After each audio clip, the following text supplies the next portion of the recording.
지난 일주일 동안 평안하셨지요? 네, 우리 함께 평화의 인사를 나누겠습니다. 옆에 계신 분들과 함께 인사를 나누는데요. 오늘은 각 나라의 평화의 인사를 한번 같이 나누겠습니다. 먼저 우리 그리스도교 또 히브리 사람들 함께 나눴던 샬롬 하면서 한번 평화의 인사 나누겠습니다. 옆에 사람과 함께 샬롬 해보십시오. 네, 샬롬. 우리 제가 옛날에 지난 작년에 동학에서 어떻게 인사한다 그랬죠? 동학에서 어떻게 평화 인사를 나눈다고요? 다 잊어버리셨어요? 모시고 안녕하십니까? 이렇게 인사한다 그랬죠? 그러니까 우리는 예수님 모시고 안녕하셨습니까? 한번 인사 나눠봅시다. 옆에 사람과 함께 예수님 모시고 안녕하셨습니까? 하나님 모시고 안녕하셨습니까? 자, 힌두교 우리 인사 평화 인사 나마스테 한번 해보세요. 나마스테. 나마스테는 당신 안에 있는 하나님 신에게 내가 존중을 표합니다. 이런 뜻이라고 했습니다. 그래서 나마스테 할 때는 그분의 신에 감사를 드리는 겁니다. 마지막으로 우리가 잘 아는 기도인데 이슬람의 평화 인사도 굉장히 아름답습니다. 똑같습니다. 우리랑 아살라무 알라이쿰. 자, 아살라이 알라이쿰. 한번 옆에 분들과 함께 아살라이 알라이쿰. 당신에게 평화가 깃들기를 이렇게 합니다. 여러분들 혹시 어디 다니실 때 이슬람교인들 혹시 무슬림 만나면 아살라무 알라이쿰 그러면 그 사람들이 거의 기절할 거예요. 와, 한국 사람들은 이런 인사를 듣다니. 평화 인사는 힘이 있습니다. 이따 제가 왜 오늘 이렇게 다양한 평화 인사를 나눴는지는 이따 설교 시간에 잠시 한번 말씀드리겠습니다. 오늘 설교 제목 여러분 다 아시죠? 네, 우리 지난 공동회에서 우리 주민교회가 올 한 해 지향하고 또 함께할 표로서 정한 그 표고, 동시에 이 표는 우리 교단이 올 한 해에 있는 표이기도 하고, 또 올 10월 30일부터 11월 8일까지 부산에서 개최되는 WCC 세계교회협의회 주제이기도 합니다. 우리 공동회 때도 한번 외쳐봤습니다만 우리 안 계신 분들을 위해 다시 한번 우리 함께 이 문장을 한번 외쳐봅시다. 생명의 하나님, 우리를 정의와 평화로 이끄소서. 참 그 절실한 우리의 소망이 담긴 기도라고 믿어집니다. 생명, 평화, 정의, 우리 주민교회 교우들한테는 참 익숙한 그런 단어입니다. 그동안 우리 주민교회가 지향해온 여러 가지 가치들을 잘 표현하고 있는 그러한 단어들입니다. 지난 40년 동안 우리는 이 생명, 정의, 평화에 대해서 수많은 설교와 또 강연도 들었고 또 이 길을 위해서 우리가 힘차게 실천을 해왔습니다. 그런데 우리가 너무 익숙하다 보면요. 무엇인가 너무 익숙하다 보면 잘못하면 굉장히 상투적일 때가 있습니다. 그리고 너무 익숙하다 보면 굉장히 관성적으로 그 말을 표현하거나 또 그 말의 어떤 의미들을 또 사용할 때가 있습니다. 그래서 이 용어들이 우리가 너무 익숙하기 때문에 그럴수록 사실은 이 단어 한마디 한마디 갖고 있는 그 중요함, 그 절박함을 우리가 조금 더 깊이 생각하고 신중하게 펼쳐가야 할 그럴 필요가 있습니다. 더욱 이 세 단어는 그냥 무덤덤하게 지나갈 수 없는 이유가 오늘 우리가 살고 있는 이 세계가 아직까지도 이 세 단어와는 정반대의 세상의 모습이기 때문에 그렇습니다. 끊임없이 우리를 위협하는 반생명적인 문화들, 또 정의가 짓밟힌 그런 불의한 사회의 모습들, 또 개인과 사회의 평화가 짓밟히는, 파괴되는 어떤 여러 가지 우리의 사회의 모습들을 보면서 이 세 단어가 우리를 하여금 다시 한번 우리의 삶을 되돌아보게 하는 아주 중요한 그러한 단어들이라고 믿어집니다. 여러분들이 하루 신문을 펼칠 때마다 이 세 단어와는 전혀 다른 그러한 여러 가지 사건들을 만나게 될 것입니다. 제가 노래 영상 하나를 보여드리려고 합니다. 몇 년 전에 굉장히 인터넷에서 유행했고요. 지금은 나이가 좀 들었을 텐데 13살짜리 아이가 작곡하고 또 부른 노래입니다. 영어로 부르기 때문에 가사는 제가 불러드리겠습니다만 제목은 Why라는 그런 제목입니다. 왜? 라는 제목입니다. 조금 가사를 먼저 말씀드리면 이런 내용입니다. 내 꿈속에서는 아이들이 노래합니다. 모든 소년 소녀들을 위한 사랑의 노래를. 하늘은 파랗고 둘은 초록이고 웃음소리는 온 세상의 공통어입니다. 그러나 꿈에서 깨어나 내가 보는 것은 필요에 욕망에 갈급한 사람들로 꽉 차 있습니다. 왜 이렇게 돼야 되는지 말씀해 주세요. 이런 가사로 진행됩니다. 한번 가사가 영어로 써 있으니까요. 한번 보시겠습니다. 뒤에 잠깐 불 좀 끄주세요.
왜 그런지 말씀해 주세요.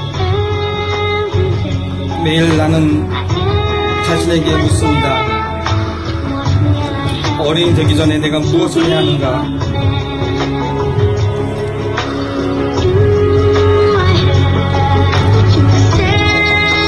모든 사람들에게 내가 누군가를 보이기 위해 내가 싸워야 하는가?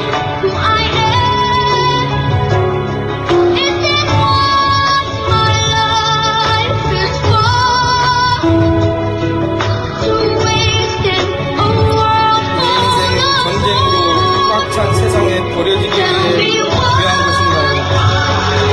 왜 그런지 나에게 말씀해 주세요.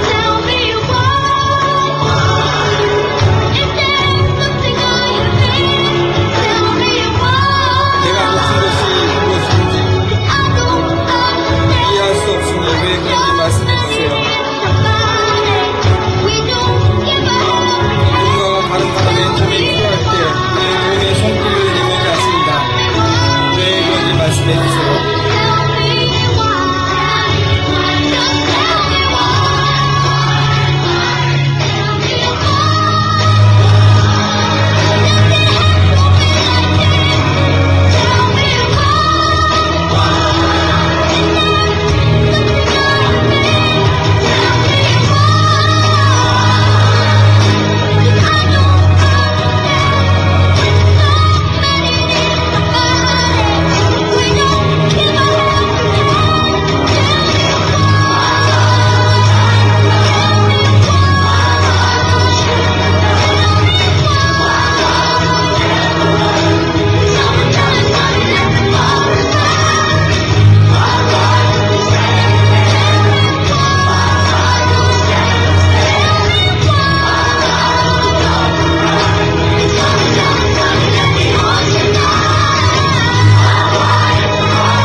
나중에 필요하신 분은 제가 가사를 또 드리겠습니다.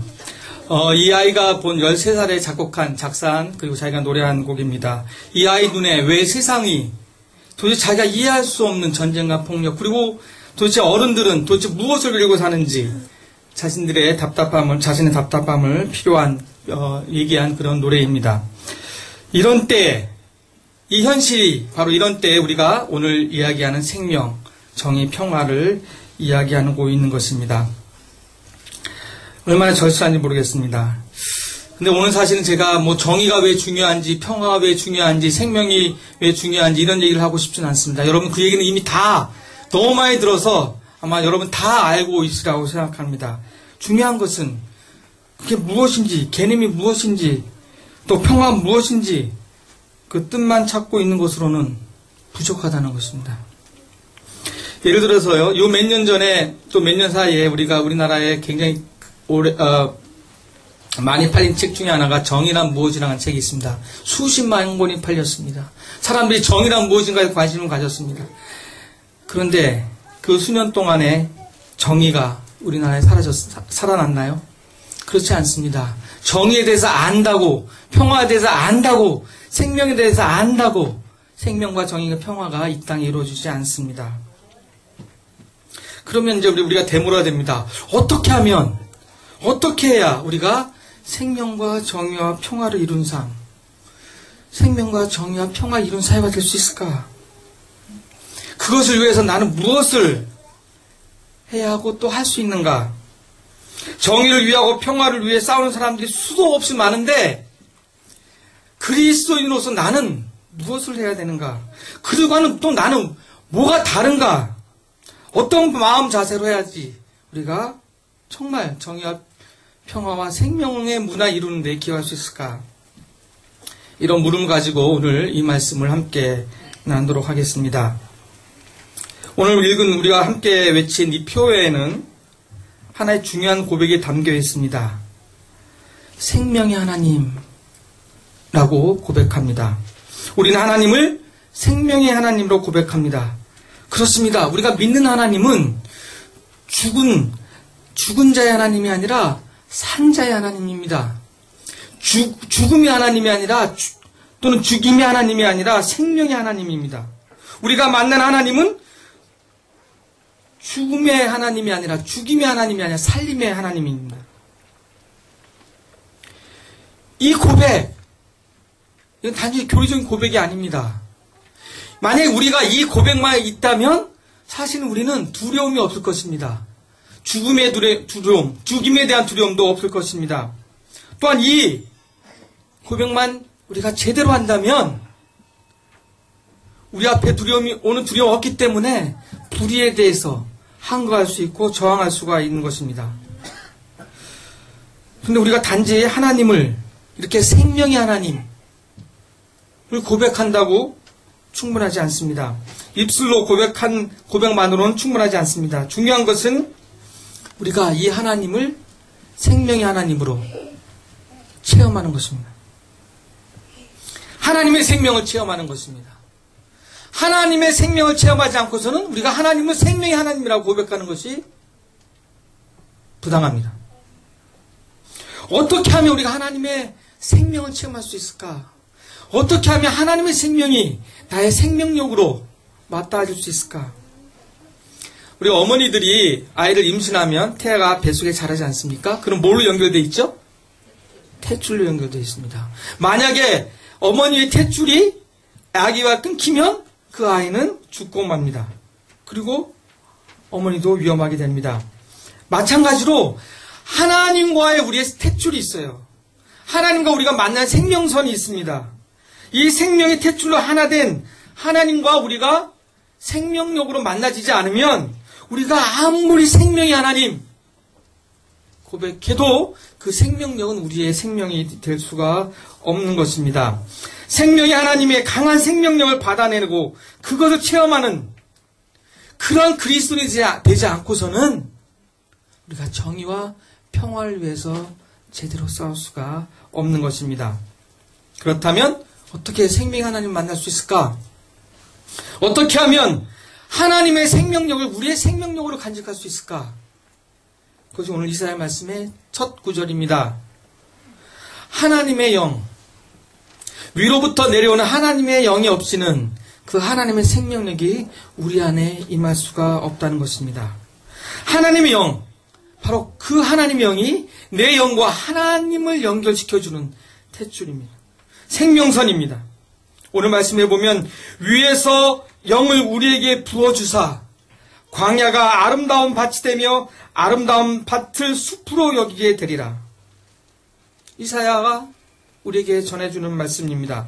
하나님의 영이 위로부터 우리에게 부어주신다면 우리 곁에 있는 광야가 아름다운 밭이 되고 그 아름다운 밭이 너무도 아름다워서 너무도 나무가 많아서 숲이 될 것이다 라는 것입니다.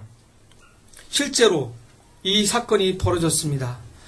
2000년대 오순절 다락방에서 성도들은 하나님의 영을 체험하고 그들이 살고 있는 삶의 영역들에서 사람들이 변화되는 놀라운 변화의 역사를 체험했습니다.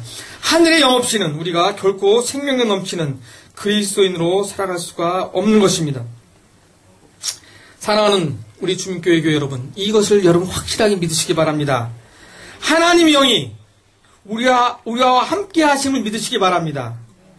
그리고 매 순간 그 하나님의 영이 우리 일상에서 나와 함께하고 있다는 것을 여러분 확실하게 믿으시기 바랍니다. 그렇다면 여러분의 안에서 생명력이 폭받쳐 올라올 것입니다. 그렇게 되면 나의 생명력뿐만이 아니라 나와 함께하는 사람들, 나와 함께하는 공동체가 더불어 생명력 넘치는 공동체가 될 줄 믿습니다. 오늘 이사야 말씀에 보면 어떻게 우리에게 하나님의 영이 부어주셨는데 광야가 변합니까?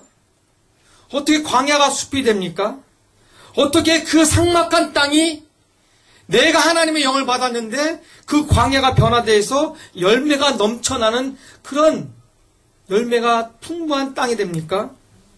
나와 땅, 나와 자연, 나와 공동체가 어떻게 연결됐길래 내가 하나님의 영을 받으면 내가 함께한 세계가 변화가 된다는 것입니까? 이사야는 분명히 봤습니다. 우리가 생명력이 넘치면 우리가 관계 맺는 모든 생명체들이, 모든 공동체가 하나의 생명의 그물코로 엮어져 있기 때문에 너희가 만약 하나님의 영을 받아 생명력이 되면 너와 연결되어 있는 그 작은 단위들이, 작은 단위의 공동체들이 변할 것이다. 심지어는 땅이 변하고 그곳에 생명이 넘치는 열매가 맺을 것이다 라고 선포하고 있는 것입니다. 하나님의 생명이 내게 넘치면 내 가족이 변합니다. 내 옆사람이 변합니다. 내 교회가 변하고 우리가 함께한 사회가 변할 수가 있는 것입니다. 그리스도인들은 어떤 사람들입니까? 예수 그리스도로 말미암아서 하나님의 생명을 만난 사람들입니다. 하나님의 생명을 체험한 사람들입니다. 그래서 그리스도인들은 본래 생명력이 넘쳐야 되는 사람들입니다. 그런데 어느새 시들해져 버렸습니다. 메마른 광야 같은 신앙이 되어버렸습니다. 생명력이 약해져 버렸습니다.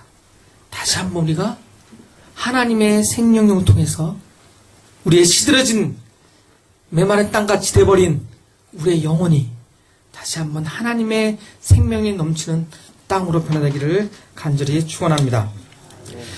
두 번째 이 표에는 우리에게 중요한 기도가 담겨 있습니다. 생명의 하나님, 우리를 정의로 이끌어 주시옵소서. 이사야 말씀에 보면 정의가 광야에 거한다라는 표현이 있습니다. 그런데 원어에는 이때 정의는 법을 의미합니다.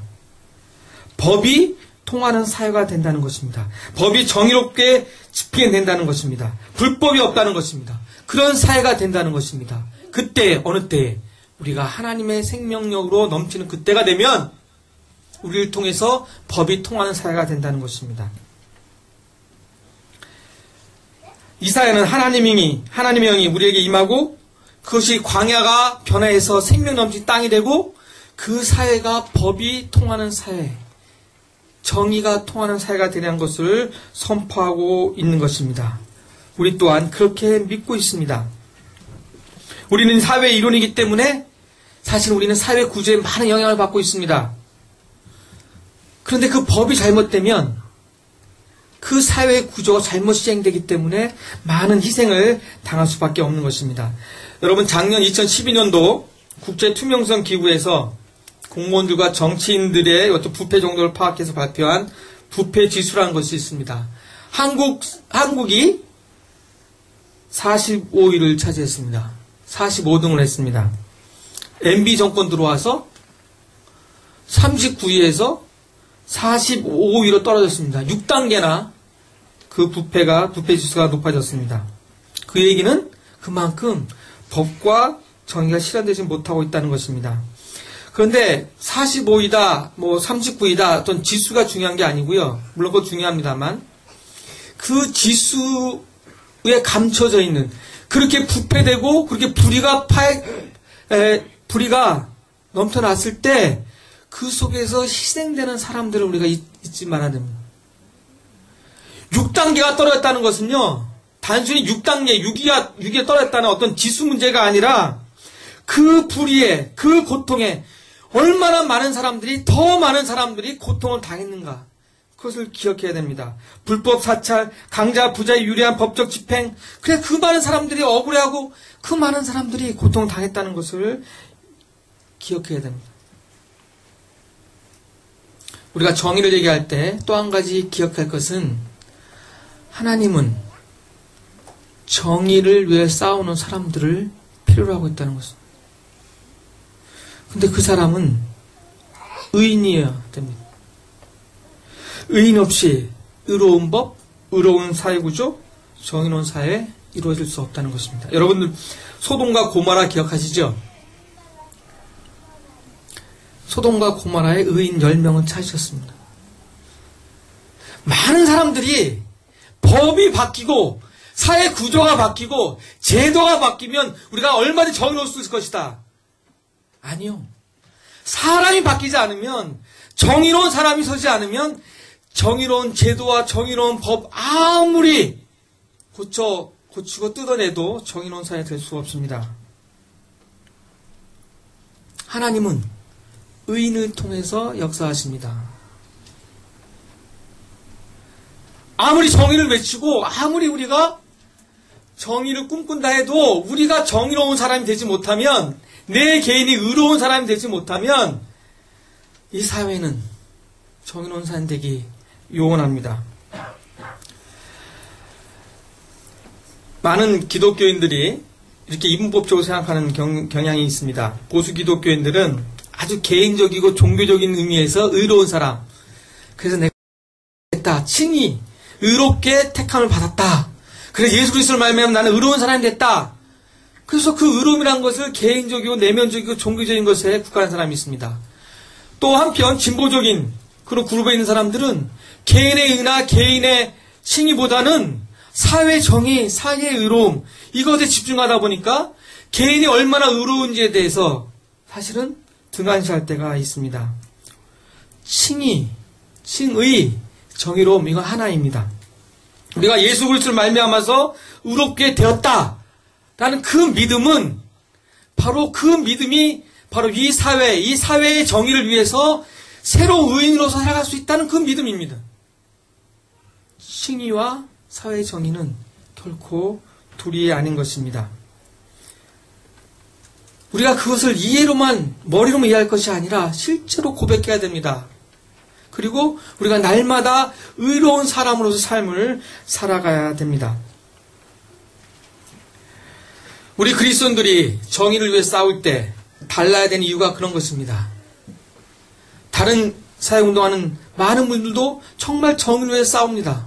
그러나 우리는 한 가지 더 우리의 기준이 달라야 되는 것입니다. 우리는 예수 그리스도를 말미암아서 의롭다 칭함을 받은 사람으로서 이 정의를 실천한다 라는 의식을 여러분들이 깊게 가지시기를 바랍니다. 또 한 가지 정의를 생각할 때 주님께서 우리에게 맡기신, 간곡히 부탁하신, 또는 정의를 위해 싸우는 사람들이 기억해야 될 중요한 정의 운동의 하나를 말씀드리려고 합니다. 그것은 예수님은 정의를 위해 싸우라 이렇게 말씀하지 않았습니다. 의를 위해 싸우라 라는 말씀 그렇게 직접 말씀하지 않았습니다. 먼저 너희가 정의에 목마르고 정의를 갈망하라. 정의에 굶주려라 이렇게 말씀했습니다. 이게 같은 얘기인 것 같지만요, 상당히 다릅니다. 우리가요, 정의에 대한 굶주림이 없으면요, 우리가 정의에 대한 목마름이 없이 정의를 싸울 수 있어요. 조심해야 됩니다. 내가 하나님의 정의에 대한 갈망과 굶주림이 없으면요, 우리가 싸우는 정의로운 활동 열매 없습니다.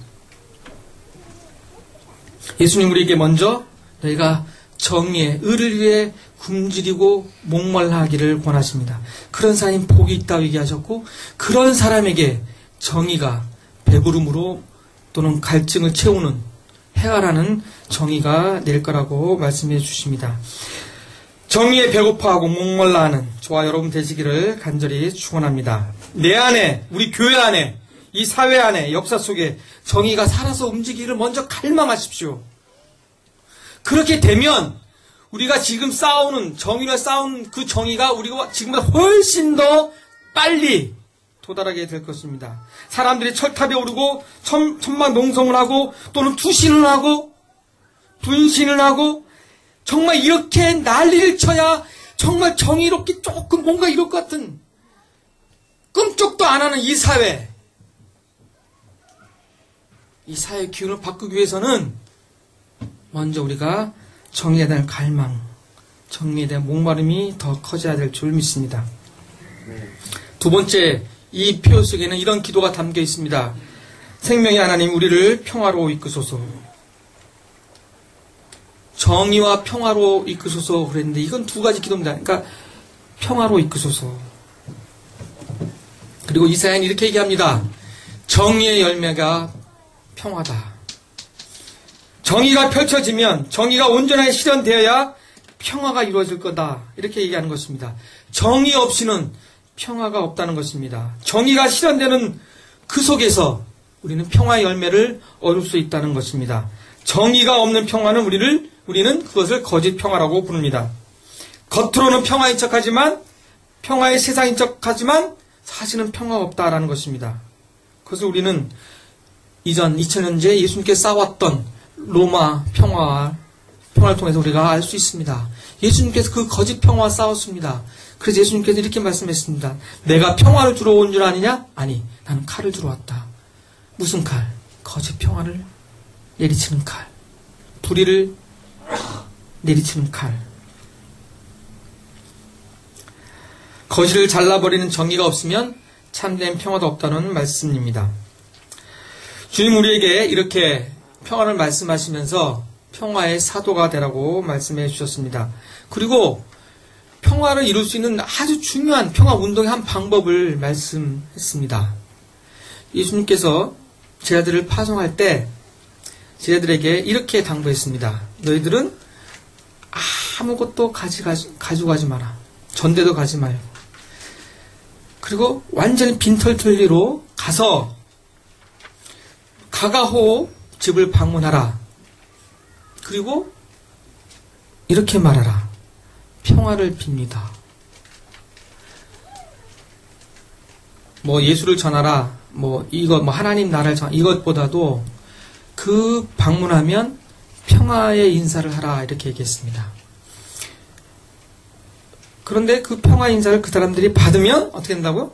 평화가 그 집에 들어가고, 받지 않으면 그 평화가 어떻게? 평화를 빈 사람한테 다 돌아온다. 이게 예수님께서 하신 평화운동의 시작입니다. 제가 설교 전에 평화 인사 많이 하도록 하셨죠? 여러분, 평화 인사를 평화운동으로 하는 것,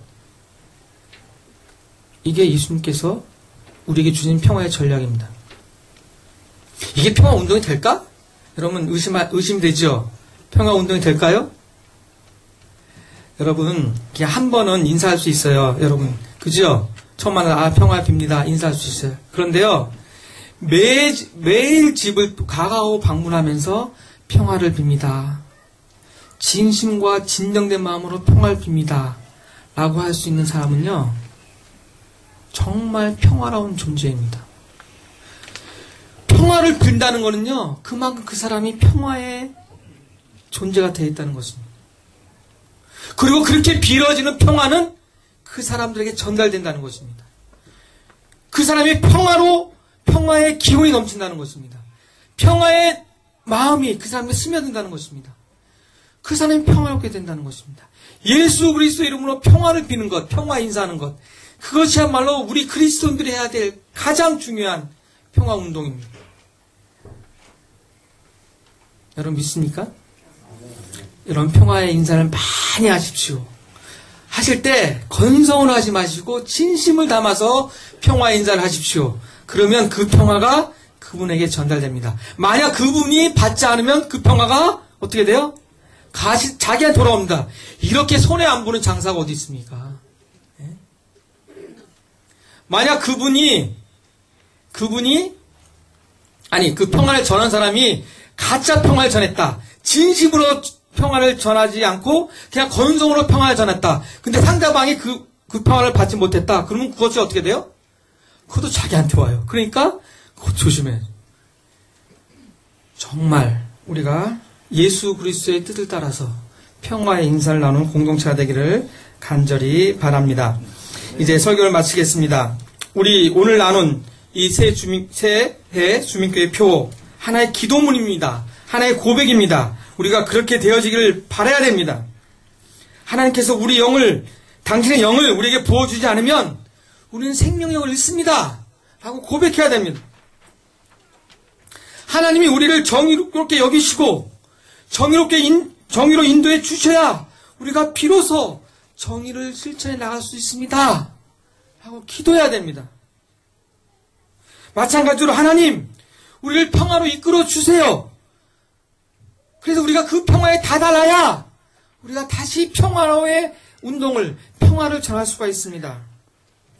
우리가 평화로운 존재가 되어야 우리의 가족, 우리의 직장, 우리 사람 관계, 이 사회와 역사의 평화를 위해서 우리가 싸울 수가 있습니다. 하나님, 우리를 평화로 이끌어 주시옵소서. 기도해야 됩니다. 우리 다 함께 다시 한번 외쳐봅시다. 생명의 하나님, 우리를 정의로 이끄소서. 생명의 하나님, 우리를 평화로 이끄소서. 생명의 하나님, 나를 정의와 평화로 이끄소서. 그러면 내가 정의를 위해, 내가 평화를 위해 더욱더 힘차게 싸울 수 있습니다. 올해 한 해 시시때때로 여러분 개인의 삶에서 또 우리 주민 공동의 삶에서 이 기도가 이어지고 실천되어지는 귀한 한 해가 되기를 간절히 축원합니다. 기도하겠습니다.